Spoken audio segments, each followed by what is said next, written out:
Hi, I'm Karla Navarro, and I study in Tech Millennium Campus Hermosillo. In this video, I'm going to talk about the Cold War, but first, I will explain what is capitalism and socialism. Capitalism began by Adam Smith to end with the mercantile system. Capitalism is a social system based on the recognition of individual rights, including property rights, in which all property is privately owned. Socialism was proposed by Karl Marx and Friedrich Engels in 1848. At the contrary of capitalism, is a social system that calls for public ownership or control property and natural resources. They work as a team and not in isolation. As you can see on the table, the only difference between socialism and communism is that everyone will have its according, just that socialism is by contribution and communism by their needs. The United States and the Soviet Union were allies during World War II. Even though they were allies, they had a bad relationship between them. The United States was concerned about Joseph Stalin and the Soviet communism, thinking they would try to conquer the world by communism, while USSR was resented with the United States for not being treated as part of the international community, causing them to be enemies post-war. The Cold War was like a big competition.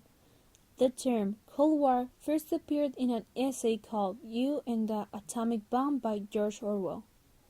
It was called this way because there was no direct fighting or military action against each other. In 1946, George Kennan said that the Soviet Union was a political force with the one they could never get to an agreement, and that the only choice for America was to monitor Russian expansive tendencies. In 1947, Harry Truman, President of the United States, made a policy that supported the resistance of subjugation caused by external forces. In 1949, the US and the Soviets began an atomic arm competition.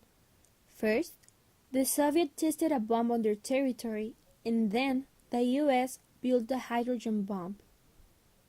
In 1957, Soviets released the first artificial satellite, Sputnik, to space.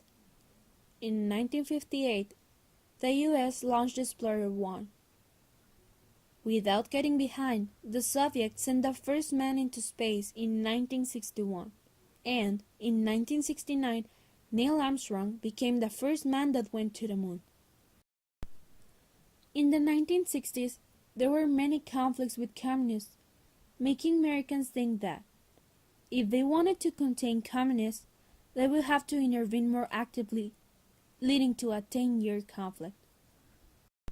In 1972, President Richard Nixon made the United Nations recognize the Chinese Communist government, adopted a policy that stopped the conflict with the Soviet Union, and both signed the Strategic Arms Limitation Treaty, SALT I, that prohibited the creation of nuclear bombs. Later on, President Ronald Reagan fought communism by providing financial and military aid to non-communist governments, but by this time, the Soviet Union was disintegrating. Premier Mikhail Gorbachev introduced two policies that improved Russia's relationship with the rest of the world, and there were only non-communist governments. In 1985, the Berlin Wall was torn down, and with the fall of the Soviet Union in 1991, the Cold War was over. To know more about this topic, I made an interview with Luis Fernando Michel Fontes, a historian. So which countries were leading the Cold War? It was the USA and the USSR. Okay. Why did these countries who were allies during the wars become enemies afterwards? Well, they were allies during the World War II because they wanted to overthrow the Nazis and the fascism, but they have different ideologies. USA are capitalists, right? Free market, neoliberalism, private property, and the USSR is more of a communist state where the state is the one who rules, etc. They manage all the income and the affairs of the state. So they have very different ideologies, and those ideologies are always fighting. So that's why they, after World War II ended, they wanted to show who was better, the supremacy of the world, etc. Where did the Cold War take place? The Cold War wasn't a physical war, right? It was more of an ideological war, so it didn't actually take place in a battlefield, but it was more of a political realm. There were some like events that did happen for the Cold War, like the Korean War, the Cuban Missile Crisis, the Vietnam War, but referring to only USA and the USSR, they never fought each other. It was more of ideological, political war. What opinion did the general public have of the Cold War?